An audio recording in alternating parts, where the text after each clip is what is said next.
Kaya ba matagal? Si Doc Malo. Si Doc Malo. Mamaya pa sa'yo.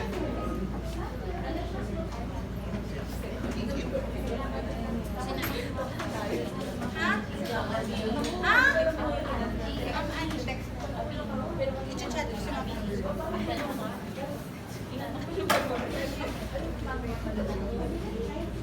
ay, okay. Tapos ka na ba?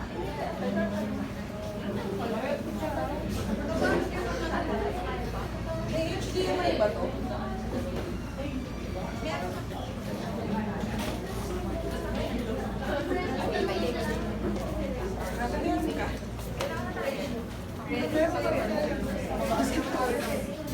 Kinuha pa na ayaw mo.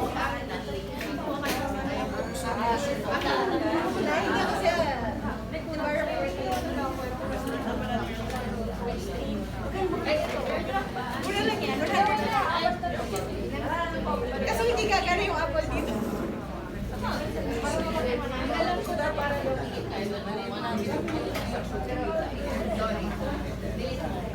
tapos i-download mo na. Para sa accumulated data. Oh, grabe ko.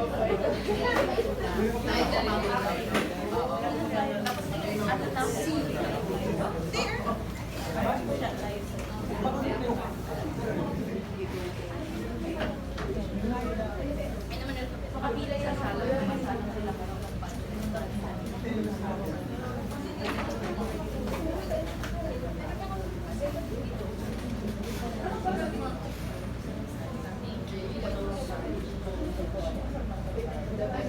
The best advice.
Nandiyan siya?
Jay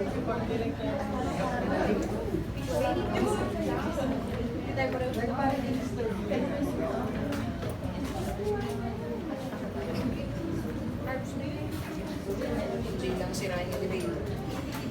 Ito. Bakit? Alin? Ito? Ngayon lang po siya nagganyan. Hindi, kanina. Kanina Ayaw pa. talaga pag sa Ah, baka ganyan talaga. Pag sa Apple, may discrimination. So, yung connector mo lang. Yung connector yata ni Ali yung Nanisip pa, nagpairam na. Sige, try natin magaling.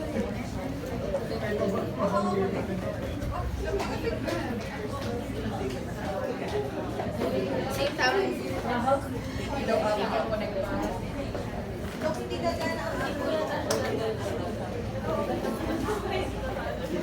Mas okay na.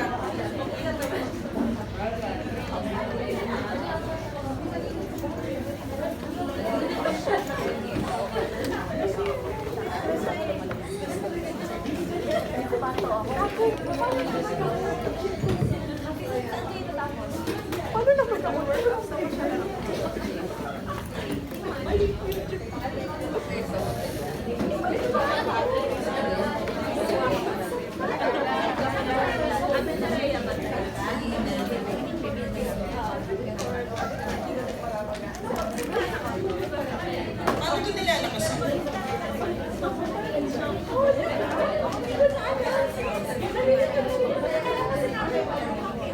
Ano? Iyan. Hindi eh. Mas malakas yun. Sabi siya, dalawa yung gamitin natin. Hello? Are you complete?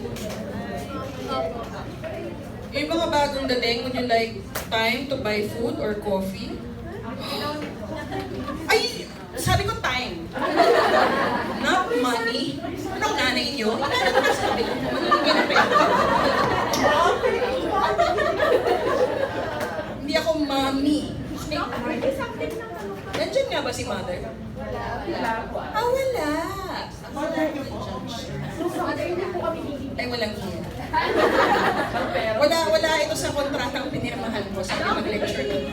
Eh, would you like some time to buy? Kasi kumain na sila. No, time na. Okay na. Oh, so wala, ayaw nyo na. Okay na kayo. Sure, para matapos na tayo. After ito, lunch break na. Oh, sige. So, good morning. Kumpleto na. Ilan kayo sa class? Ano nangyari? Di ba nag-100 na dapat yun?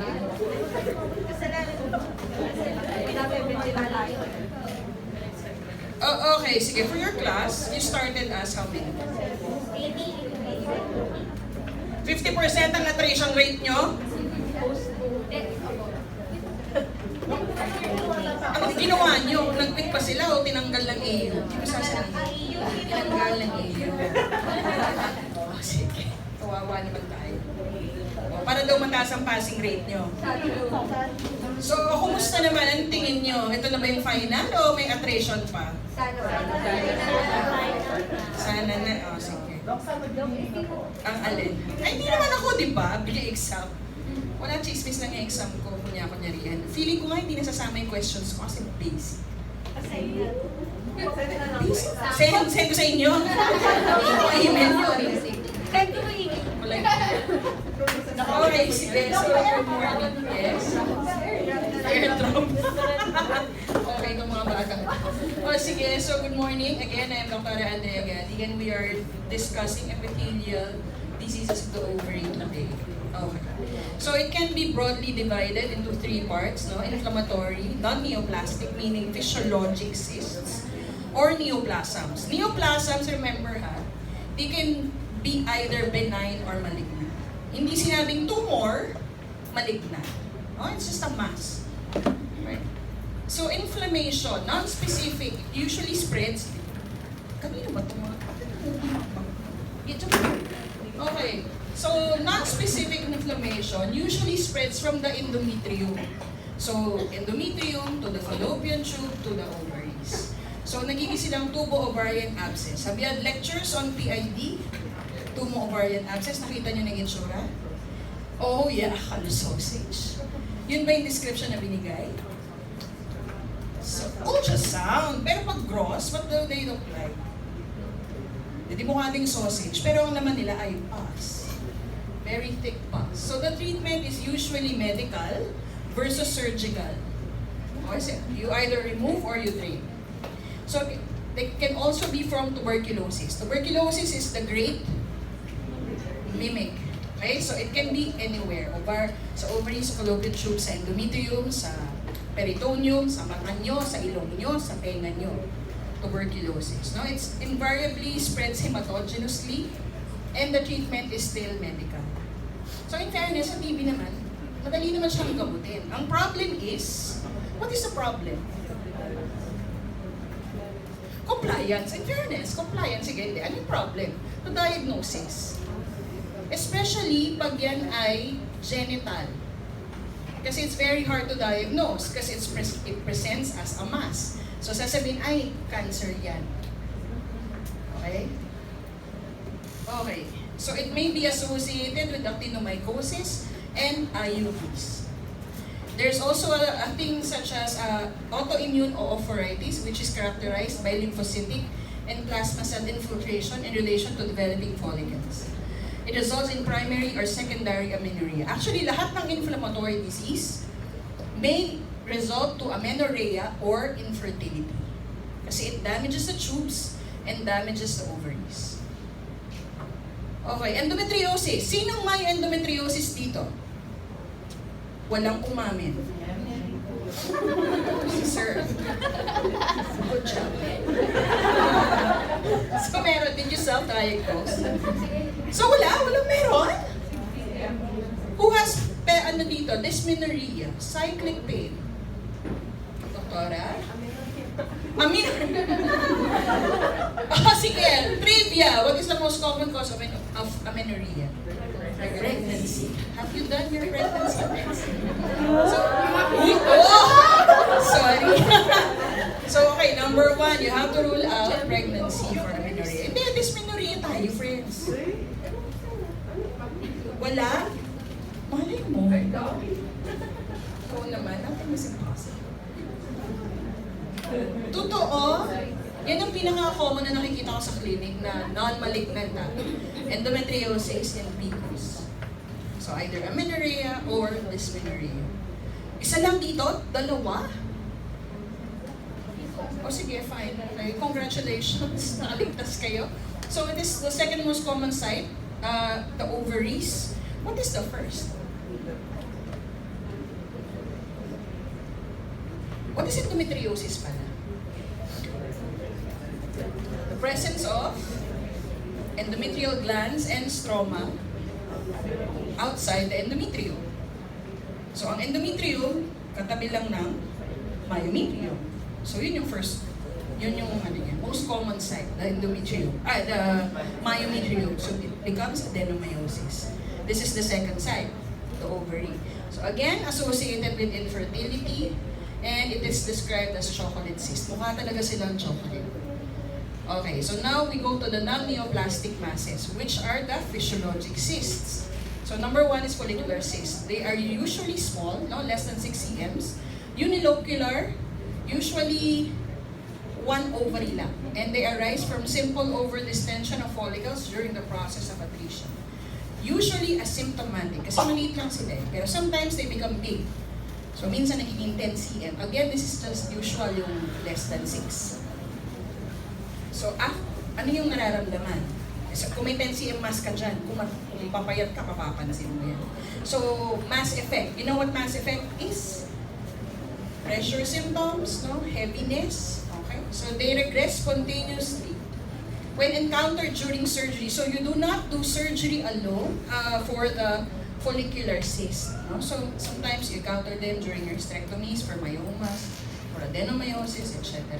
So, they can be punctured or needle. I-remove nyo lang yung contents. Okay, next. O, yan yung sura. Parang ang ganda niya, no? Parang dinosaur egg. No, it's unilocular. Ang ganda, homogeneous yung ultrasound. Yung contents. Very smooth capsule. Okay. Corpus luteum cyst. You know what corpus luteum is? Ano daw? O yung mga nangihingi ng pera dyan. Sige, may price. May pera mo. Nakatapos na. Oh, what are corpus luteum? Sige, doktora. Excited. Oh, yes.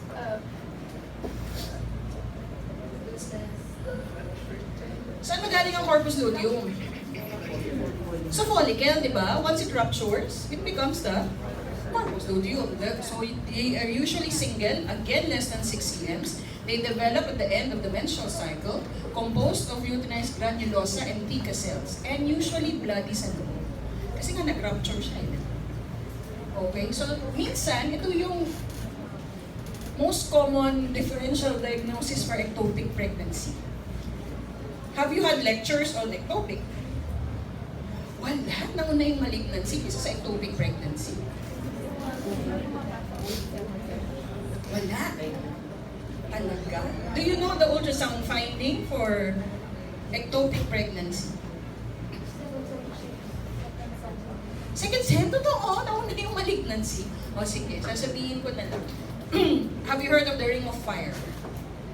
Yes. So yun yung patog na muna. When you hear ring of fire on ultrasound, you immediately think of ectopic pregnancy. Pero, meron din siyang ring of fire for corpus luteum cyst. Yes, and sometimes, diba, nagpa-pregnant, kasi nga, pumutok siya, nag-ovulate yung babae, so pwede kasing may fertilization, so nagpa-positive pregnancy test na yun. So ito yung most common differential for ectopic pregnancy. So this is what it looks like. Okay, lutein cyst. This is the least common of the functional cysts and usually occur during pregnancy. So usually seen with H moles, multiple pregnancies, diabetes, and ovulation induction. Luteumas of siguro naman ito meron. Wala. Normal changes in pregnancy. Ano bang mga lecture mo? Nauna yung malignancy. Totoo.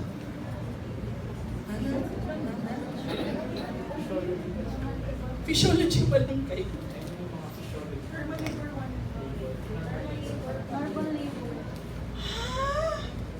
Oh, sige, fine. And then, so ano yung... Naguluhan ako sa lectures. Anong SEM na ba tayo ngayon? Ano na yung mga ni-lecture sa inyo? Normal labor. Tapos, induction, augmentation. Ano yung mga SGD nyo?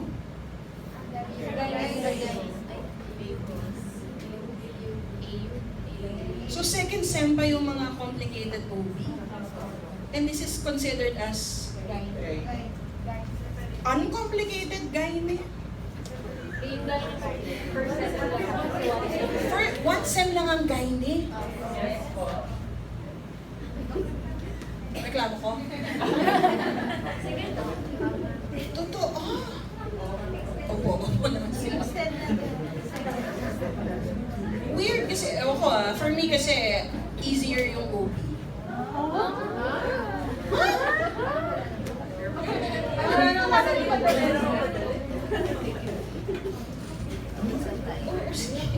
Mas mahirap yung OB sa gynae. Oh, sige, di wala pa ng changes. Okay, sige. Oh, let us proceed. So, luteumas of pregnancy. They are yellow or orange solid nodules and may reach sizable proportions. This actually occurs during pregnancy. And this may be normal kasi hormonally related sila. So, they are silent and usually discovered incidentally during the peripartum surgery. So, if you leave them alone, they regress spontaneously because they are associated with pregnancy. After the pregnancy is over, pwede magre-resolve na sila. So, what are the signs and symptoms? Kasi, this is a ovarian mass. Again, mass effect. Okay, so kailan lang sila nakikita? During CS. Sometimes hindi man nakikita sa ultrasound. Okay. So let us proceed with the neoplastic masses. Okay, the neoplastic ovarian tumors may either be benign or malignant. Majority are benign. Okay, so they follow a silent period of growth until any of the following occur. They can rupture, no? Puputok sila. And may be mimicking the other causes of acute abdomen, which include your appendicitis, ectopic pregnancy, PID, ano pang gusto nyo, cole, pancreatitis, di ba? Anything na acute. Torsion, they can twist. And that produces pain. What is the difference between the pain of torsion and the pain of rupture? What do you think? Ang rupture, consistent. Pumutok na siya.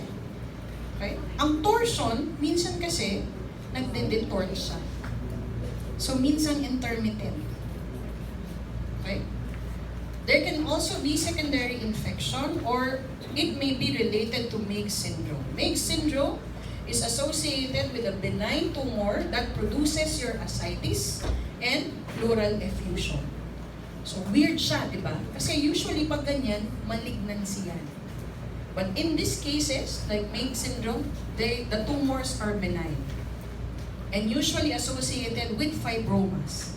Weird din yun, kasi fibromas are solid tumors. So pag nakita sa ultrasound, solid ovarian tumor, may ascites, may pleural effusion, ay, cancer yan.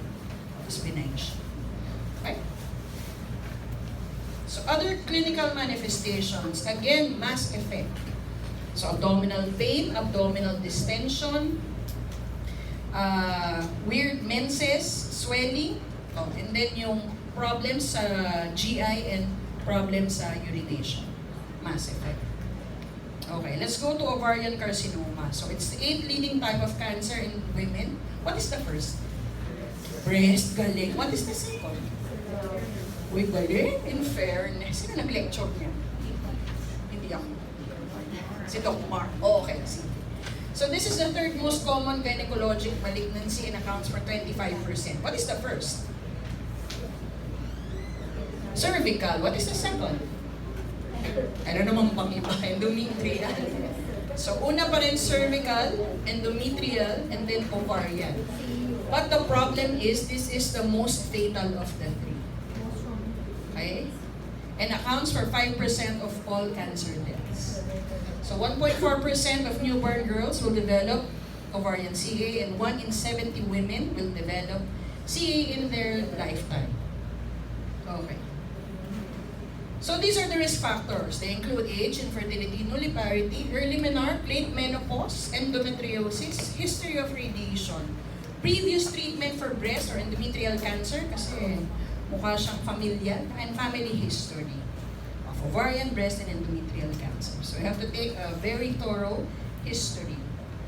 70 to 80% are of surface epithelial origin. So majority are epithelial. The need for early diagnosis cannot be overemphasized because this disease is fatal. Okay? So there is no effective screening method. Sa gynae pathologies, gynae malignancies, alin lang ang may effective method for screening? Cervical. Okay? Endometrial wala, ovarian wala. Majority of patients are diagnosed late. Again, that is why it's fatal. Kasi late na eh. And 30%, less than 30% have localized disease.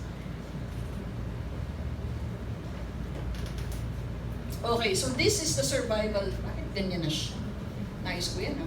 Okay, so look at this, ha? Even if the patient's stage 1 during your surgery, 61% lang ang 5-year survival rate. Bakit kaya 61% lang? Kasi kung ano, di ba, kung stage 1, it's usually surgery. Surgery will be enough. But the recurrence rates are high. So that is the problem with, kaya siya 5-year survival. So magsusurvive siya ng isang taon pagka-surgery mo. After 2 years, nandiyan na siya ulit. So hirap ka ng gamutin. Oh, pag stage 2, Diyos ko Lord, 30 to 50% na lang. Once it spreads, hirap na siya. Okay? So, again, it is insidious in onset and occult in spread. Parang nakakatakot. Diba? Parang siyang nag-creep lang. Extensive growth is common before the patient becomes symptomatic. Again, this is why it's late. So what are the symptoms? Oh, iti ulit-ulit lang, diba? Abdominal enlargement, abdominal pain, vague gastrointestinal symptoms, which include your gassiness, nausea, vomiting, early satiety, vaginal bleeding, weight gain. Bakit siya nag-weight gain? Kasi ito. ay lumalaki yung bukol niya, di ba? Water. Water weight lang po, hindi. Lumalaki po yung bukol niya. Okay. Unexplained back pain or loss of appetite. So, PE and history, syempre, no? Rapid increase in tumor size. When you do your IE, there are nodulations in the cul-de-sac. When you palpate the mass, sometimes mixed sila, solid and cystic. Sometimes it is fixed, sometimes it is tender. O, minsan malaki siya. And sometimes they are bilateral. Okay. So during surgery, what do you look for? When you open, if the ascites is bloody, there are bilateral masses. Thus, the masses are cystic and solid, mixed sila. Kasi sometimes, yung mga gandang tumors are usually either purely cystic or purely solid. Once they are mixed, ayan na, cancer na yan. Excrescences and growths in the capsule and obvious metastatic implants elsewhere. So this is a key diagnostic procedure, laparotomy. Most patients will require this for diagnosis because you need a biopsy. Careful exploration of the entire abdominal cavity, including the liver, the diaphragm, and cytology washings are important. So again, biopsies are essential. Should be taken of any suspicious areas and the node should be harvested.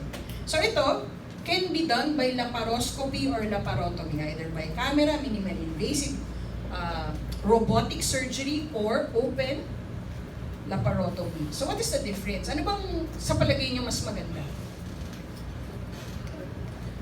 I think we discussed this during my last lecture.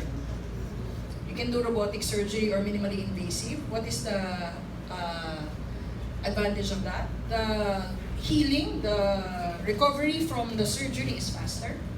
The problem is, it depends. Kasi kung makita nyo, yung masses, they can be as large as 20 by 30 centimeters. 30 by 30 centimeters. Paano mo ilalap yun? How will you insert your, hindi. Ganun lang, hindi. Basketball. Ano kayo? I will show you a picture later. So, paano mo ilalabas yun? Bubuksan mo, malaki. Hanggang dito. Cadaveric incision. That's what we call it. Hanggang to the sternum. Okay. Sige, mamaya. Workup. What do you think is the workup? Dapat pala hindi ko pinakita. Siyempre, number one, it's very important. 80% of your diagnosis will be based on your physical examination and your careful history taking.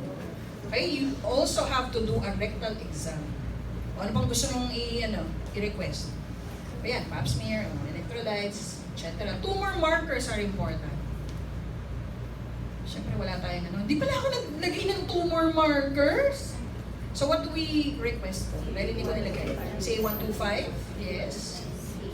19-9 is for mucinous tumors. O ito, lalabas sa exam, ha? Hindi ko nilagay pala siya. CA125 for epithelial tumors. 19-9 is for mucinous adenocarcinoma. What else? What else should you, HE4. For epithelial din siya, but it's more specific for menopausal women. Or what else would you like to request for? So we are not just talking about epithelial, kasi ito ay ovarian cyst in general. What else would you like to request for? Beta-HCG.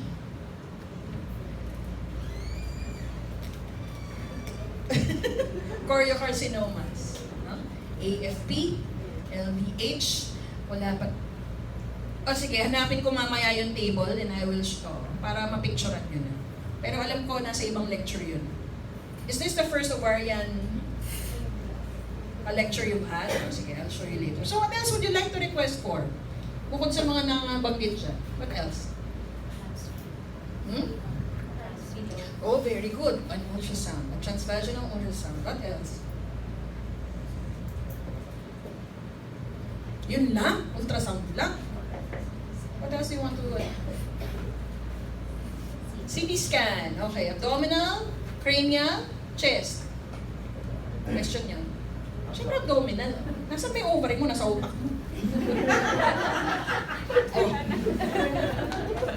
Oh. You have to be specific, Do not just indicate ultrasound, CT scan, no. You have to indicate kung saan yung blood. Tumutuwa ka naman, madam. Kumain ka muna. Gutom ka. Kape. Okay. So what else? Oh, CT scan, MRI, PET CT. Okay? So pag tinanong kayo kung anong gusto nyo, without disregarding the cost, yan ang babanggitin natin. What is the best for detecting ovarian tumors? MRI. Tama. Pero ang problema, mahal yan. So we can use an ultrasound. Magaling naman na yung mga sonologists natin. Okay. So the FIGO staging recommends that we use diagnostic exams and surgical staging. Pero dapat i-biopsy natin lahat for accuracy. Okay. So general principle, surgical removal of as much tumor as we can, thus enhancing the potential value of adjunctive chemotherapy. Our goal is walang matitira. Nobody gets left behind. Okay? Anything that you leave behind, every centimeter of residual tumor connotes the loss of therapeutic control. So isipin nyo kung marami ng meds yan, head shaking na lang. So during surgical debulking, great care must not be taken to rupture and the encapsulated tumor. Bakit kaya? Magsispread siya, magsispill ka ng tumor into the peritoneum. Okay? So this is the staging. Ito ang pipicturean mo. Ay! Sabi ko na nga ba, putol eh. Hindi ko kasalanan yan Kumpleto sa akin. Teka. Yusin natin. Yan, better. Baka dapat ganyan na lang.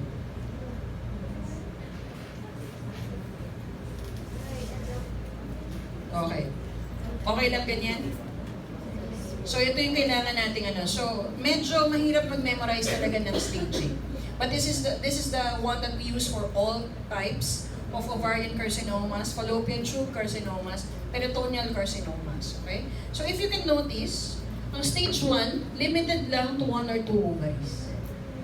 Okay? Stage 1. Limited to the ovaries. Ang stage 1C lang, meron kang positive washings. Or nag-rupture siya kasi nga nag-spill yung contents ng ovary into the abdomen. When you go to stage 2, it involves the other pelvic organs. So nasa pelvis na siya. Either peritoneum or the fallopian tube, the uterus. So nandun pa lang siya sa baba. When you proceed to the stage 3, it's in the abdomen already. So half lang siya. Or the lymph nodes. And pag stage 4 na, layo na yan. Sa lungs, sa liver, sa loob, parenchyma, and other organs. Okay, so what are the pattern of spread? So number 1 is peritoneal seeding. What is peritoneal seeding? What does that mean? Kaya nga, hindi ka dapat nagsispill. Okay? Kasi, para kang nag-spill dyan ng seeds.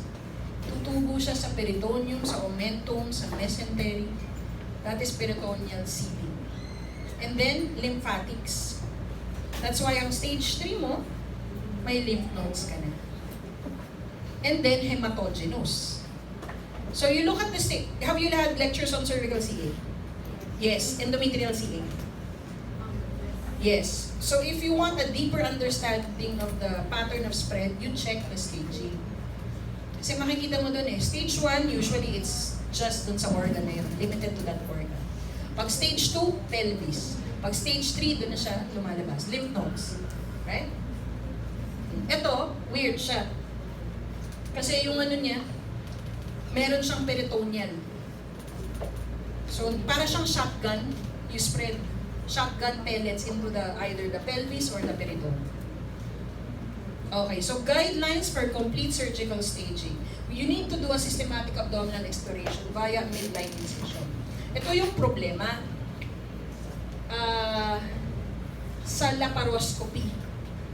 Okay? Medyo mahirap mag-assess. It's very hard to assess during laparoscopic. So, ang recommendation pa rin is you do an open laparotomy so you can assess all the organs properly.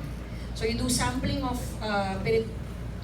washings of all the quadrants, pelvis, and then the paracolic gutters. Okay. So, you do careful inspection and palpation of all peritoneal surfaces. Again, it spreads to the peritoneum. Biopsy and resection of all suspicious lesions. And of course, removal, intact of the ovarian tumor. Okay, so you can either do a THBSO or USO with frozen section. THBSO is total hysterectomy with bilateral salpingo oophorectomy. You remove the uterus and the bilateral ovaries. Or you can just remove one ovary, do a frozen section, which means you do a rapid analysis of the ovary. Titingnan natin kung malignant or benign. And then you can do the other staging procedures.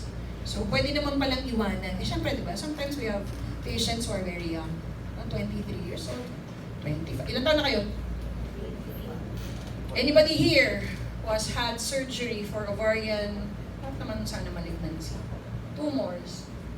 Yung may endometriosis dyan. Okay, papa-operative. Wala pa naman. So, ilan? 24? Kabata niyo. Sige. So sometimes mga ganyan, 18. The youngest I've had is just 1 year old. Oh! Inborn ang tawag doon. Kayo naman, meron. Meron naman, di ba? Ang hirap talaga pag of course, rare lang. Pero madaming 18. Kasi less than 18. So, alangan namang i-hysterectomy natin sila, right? Gusto nyo bang ma-hysterectomy at an early age? Personally. Siyempre, hindi. So, pwede naman, it depends on the circumstances. So, when can we do conservative management for ovarian tumors? So, that will depend, number one, on the stage, on the type of tumor, and the grade. Okay? Stage, type of tumor, grade. So, dapat dyan, early stages, confined to that ovary, grade 1 lang dapat. At most na grade 2, palalampasin ko yung grade 2. Pero dapat grade 1, early, good grade. Maganda ba ang grade? Oh. Kasi kung tres ka kami doon. Ano yung isa? Type. What are the types that we can leave the ovary behind? Pwedeng epithelial, basta again, based on the stage. Pwede rin naman na germ cell tumors. And yung sex cord stroma. It depends, again. Okay, so you can do infraholic omentectomy. You remove the omentum. What is the omentum? What is it for?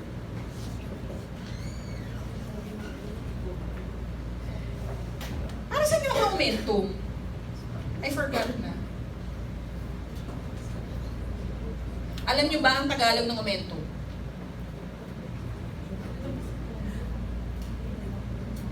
Ano yung sinabi mo, Doktor?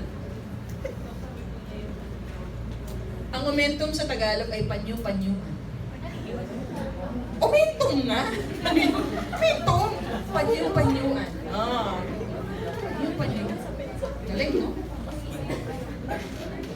Weird, oh. Pero at least you learned something new today.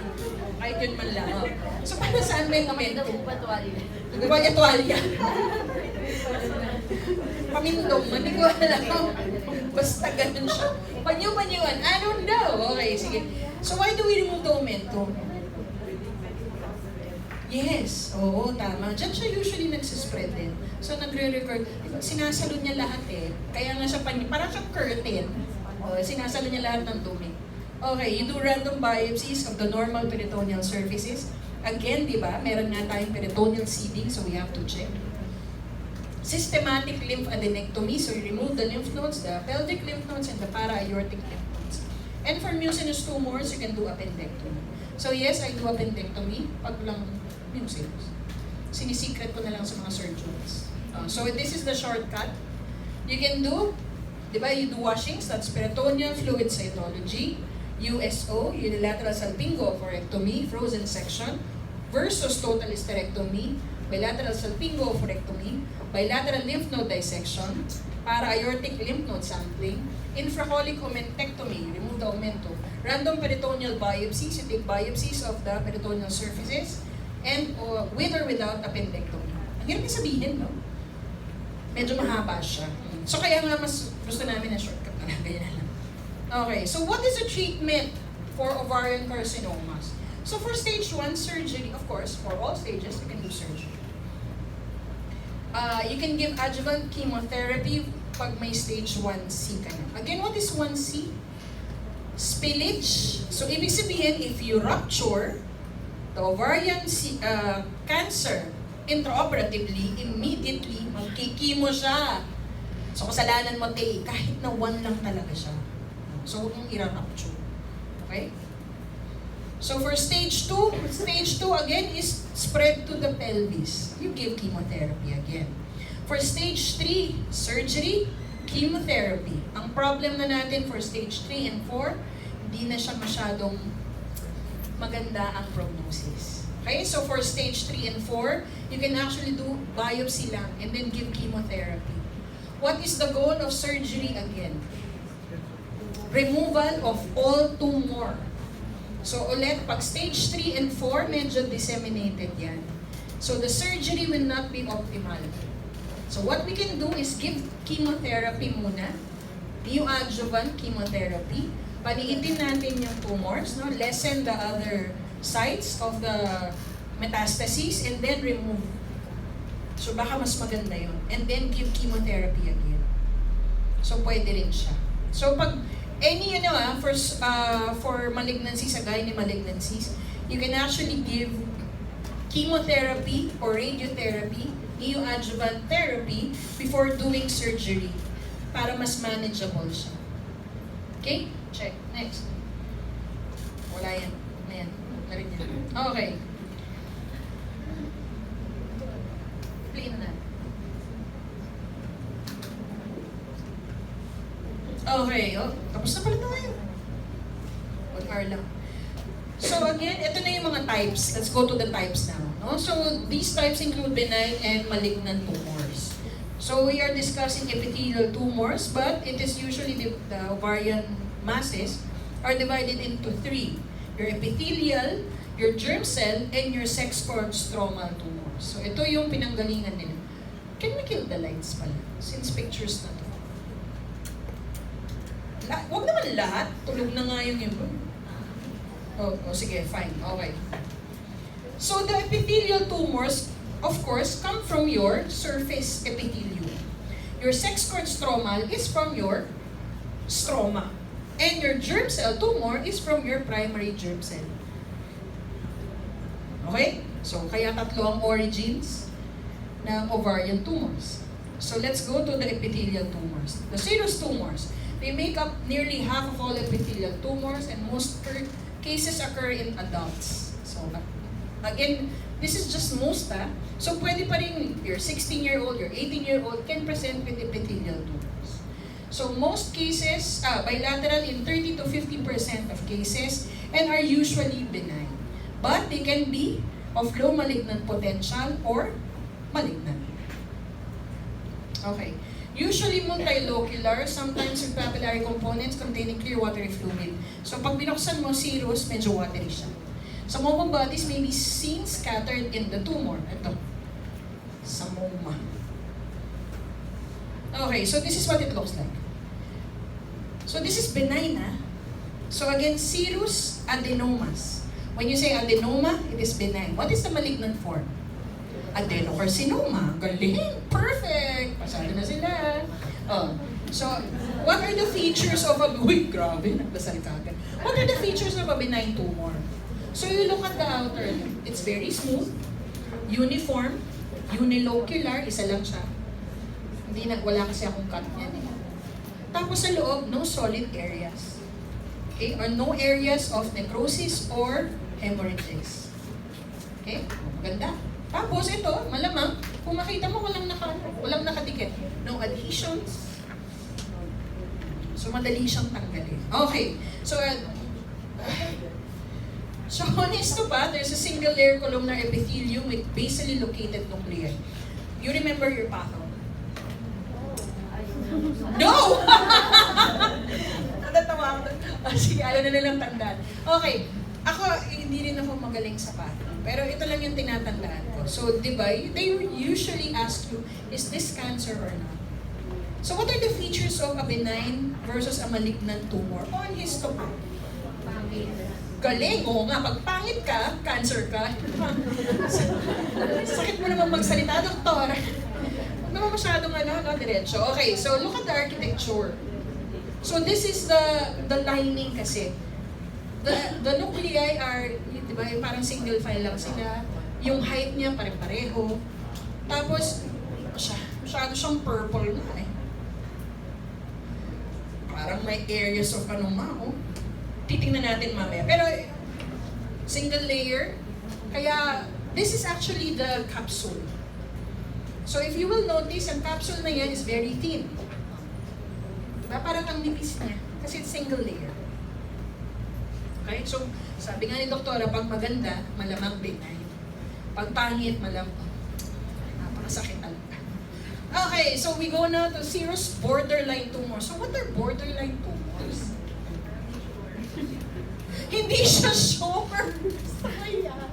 Oh, tama. Nasa gitna siya, friend. Can go either way. Oh, sige. So, they're usually present in younger women and 25% are bilateral. Ang maganda dito, the 5-year survival, look at it, it's 100%. Basta borderline ka. Okay?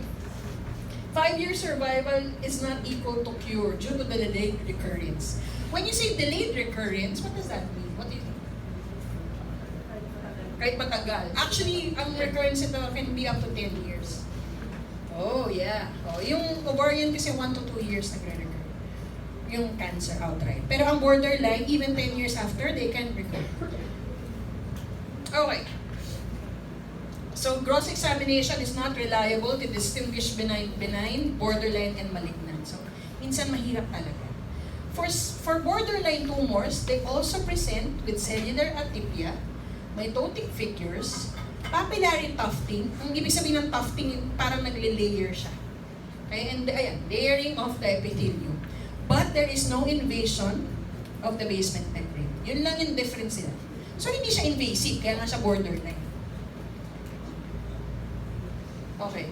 So, this is what it looks like. Again, yung iba, di ba, parang ang ganda naman niya. And yet, may yan siya. May spot siya. Meron siyang solid area. Okay? So, there is epithelial tufting, no? Parang meron na siyang layers. Hindi siya, parang may fronds. Okay, so serous adenocarcinomas. Sa gross, they are mixed solid cystic masses and they have thick capsules. Now, this time, yun pa rin naman, pero meron na tong invasion. So, once you see invasion, that is already cancer. So, this is what it looks like. So, usually, if you look at it, wala. So, this looks like solid, and this looks like cystic. Diba? Kaya, cystic solid masses. So, on cut section, para pala siyang solid lahat. Okay? O baka naputok na nila yung serous part. So, this is what it looks like on histopath. Again, pag pangit, cancer yan. Tapos manghula ka na lang. Hindi ka na lang. Multiple choice naman, di ba? Basta babasahin niyo mabuti, adenocarcinoma, adenoma. Adenocarcinoma, adenoma. So, mucinous tumors are less common and account for 1/3 of the common epithelial tumors. Bilateral in 10% of cases. Ito pala, tip! Pag tinanong kayo ng percentage, di ba? Siyempre, multiple choice. Ang usual answer dyan, pamimili ka lang. 5 to 10, 10 to 15. Pareho lang. Hindi siya pareho. Kung feeling mo less, hindi 5 to 10. Kung feeling mo more, 10 to 15. Dalawa lang yan. 5 to 10, 10 to 15. Ang problema pag ang sagot, 10. Ang problema. So, again, they can be benign, borderline, or malignant. So, they can grow to large proportions. Anong pinakamalaki? 50 by 50. Laki eh. Often multiloculated, containing thick mucoid fluid and lined by tall columnar non-ciliated cells with intracellular mucin. Yan yung malaki. Meron akong patient dati, yung tiyan niya table niya. Doon siya kumakain, babaraha nga sila eh. Nalalagay yung kaya niya. Serious yun! Totoo! Oh, that's benign. May baraha siya dito. Pinapatong niya yung noodles doon sa tiyan niya. Cup noodles. Serious yun, ginagawa niya table. Ganun siya kalaki. O, tinan mo naman oh. 50 by 50, mas malaki. Siguro ano yan? 4 na basketball. Di ba? Ayan o. Oh. Ewan, bakit niya pinalaki ng ganyan yun? Pero meron talaga. This is real. Meron tayo, I mean, hindi lang siya international. So again, smooth capsule. Although it looks like it's multi-loculated. Diba? Parang may umbok-umbok siya. So this is on cut section. Dito, locules, small locules inside. Parang siya may bubbles inside. Okay? Meron bang isang mas ma... Oh, yan. Again, ito mas maganda. The nuclei are in line. Diba? Pati yung basement membrane niya, pantay-pantay. Ganda ng itsura, architecture. This is mucin inside. Okay. So let's go to cancer. It's usually unilateral. So one-sided, multilocular, more than 10 cms. Bakit smooth capsule to? Hindi siya smooth capsule. Cystic and solid areas. Palitan natin So pwedeng hindi siya smooth. Pero may mucin din siya on cut section. So this is what it looks like. May solid cystic components din. And it's ugly inside. Pangit. I'm ugly inside. Okay. So another type is endometrioid. No? This accounts for 8 to 15% of paano yan? 5 to 10 to 15. Mamili ka na lang.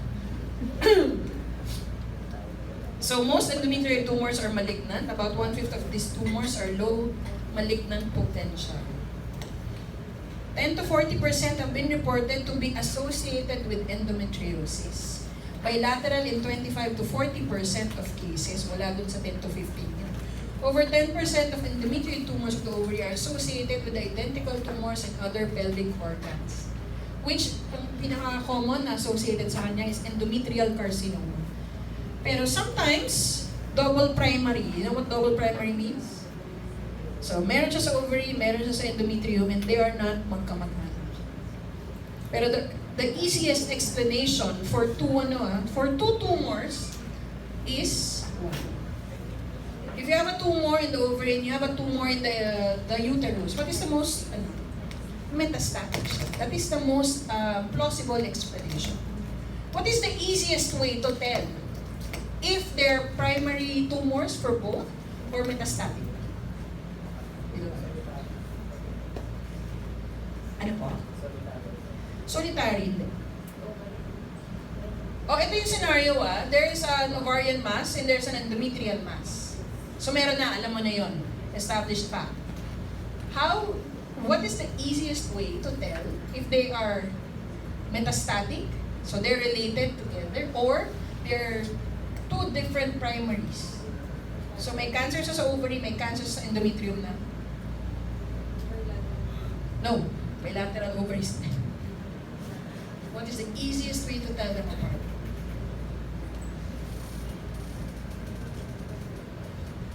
Opinion. Yung mga nandun sa likod. Anong opinion niyo? Ubus na yung kape ko. Sir, anong opinion mo? May chismis mo dyan. Anong opinion? What do you think? Pag magkamag-anak sila, how can you tell if you're related to someone? Yung pinakamadali, the easiest way to tell you're related to someone, the face, hindi naman. Is that the easiest way? No, that's not the easiest way. Hindi ganyan. Apelido nyo din, the last name. If you have the same last name. Diba? Kung daddy yan, daddy rin yung nandun. Malamang kamag-anak ko yan. Diba? That is the easiest way. Right? Bakit? Lahat ba ng kapatid nyo kamukha nyo? Slide? Do you have brothers and sisters? Yes. Do they all look like you?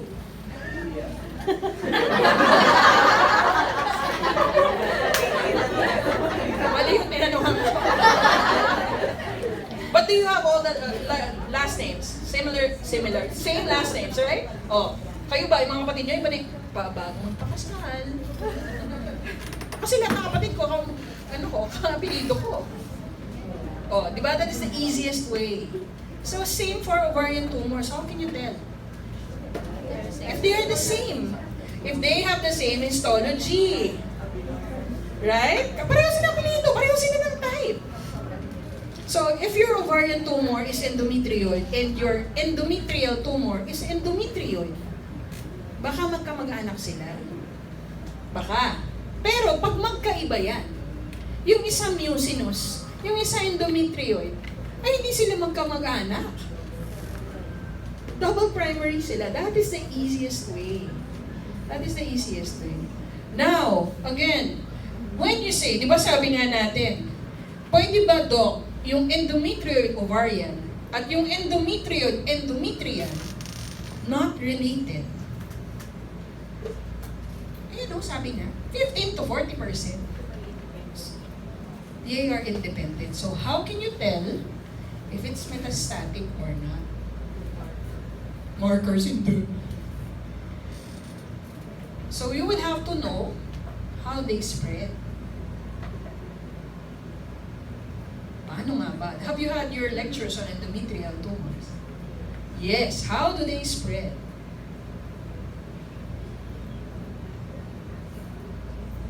Ovarian tumors, ano nga, paano ang spread? Peritoneal seeding. Okay? Usually peritoneal seeding. So kung meron niyang mets to the, parang ovary and endometrium, the most likely culprit is endometrial spreading to the ovaries. Most likely culprit. Again, it depends. It depends. If your metastasis, chismis na, kasi malapit na ako tapos. If your metastasis is on the surface of the uterus, wala sa loob, and then you have, ang scenario natin you have an ovarian tumor and a uterine tumor. Okay, yes. So, if the tumors of the uterus is on the surface of the uterus, baka naman ovarian. Kasi nga, it spreads outside eh. Pero, kung nasa loob siya, endometrium, baka naman, how does it spread? Pwede siyang tumawid sa fallopian tube. Uterus, fallopian tube, ovaries. Pero ano nga yung may dictum din kasi tayo when you have multiple tumors. The largest tumor is usually the primary. Tama? So marami kang considerations. Basta keep in mind that they may not be magkamag-anak. Pwedeng hindi siya metastasis. They may be double primaries. Okay? Or yun nga, you do not know if they have the same histology, you do not know what is the primary site. It depends again on the features of the tumor intraoperatively or by your imaging studies. Okay, gross appearance, may cystic solid. Kung mapansin nyo, malignancy, cystic solid. Appearance of tubular glands and bears a strong resemblance to the endometrium. Again, hindi ako magaling sa patho. No? So sometimes I see this as, pag pinakitaan akong ganyan, sasabihin ko yung endometrial cyst. Okay, so it looks like, so you have to know kung saang organ siya nanggaling. Okay? So ako, this looks like an endometrium. So the next one is clear cell carcinoma. Ito lang, para siyang endometrioid. They look the same. Endometrioid CA of the ovary and endometrioid CA of the endometrium, they look the same. Clear cell, it looks the same for all. Vaginal, vulvar, ovarian, endometrial, lahat na. They look the same. The mean age is 53 years old, similar in appearance to serous and endometrioid, meaning they are cystic and also cystic solid. They may be associated with endometriosis or endometrioid carcinoma, and this is considered as poor histologic type. Tubulocystic, large tumor cells, that protrude into the lamina, hobnail appearance, mukha daw silang nails, clear cytoplasm, which contain glycogen, mucin, and fat. Okay. Oh, tapos na pala. Do you have any questions? Lunch na tayo. Umaga tayo. Do you have any questions for epithelial tumors? Wala po. Yay. Ay, wait. Hanapin ko yung ano. Hanapin natin yung tumor markers.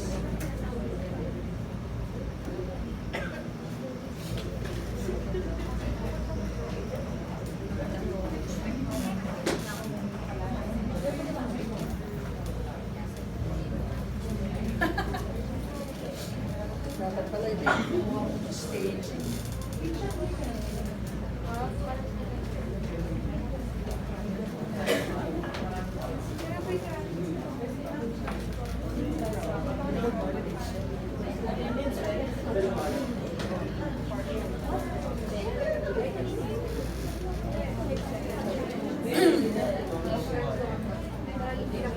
Since hindi ako yung magle-lecture ng non-epithelial tumors. So these are the other tumor markers that you can request for the other types of ovarian carcinomas. Ang AFP, beta-HCG, LDH. It depends. Ang diniscuss lang natin si A125, si A19-9, HE4. Those are for epithelial tumors. Okay? So na-picturean na? Okay na kayo dyan? So any more questions? Wala daw. Wala? Wala. Oh, yan na. Okay, sige. Thank you.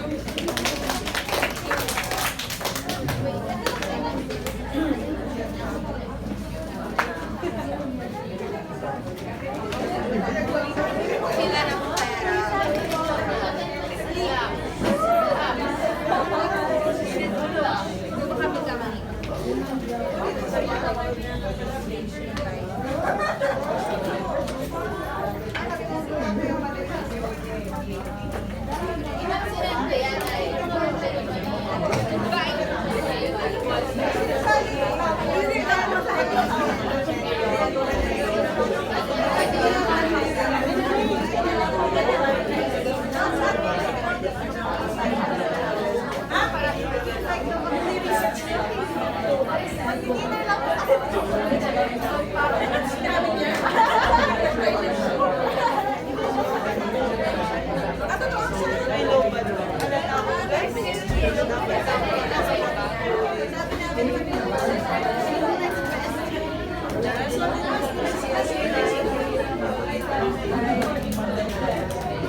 Jen, may bangon ka?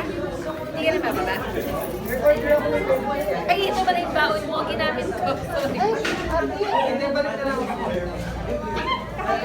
Ay,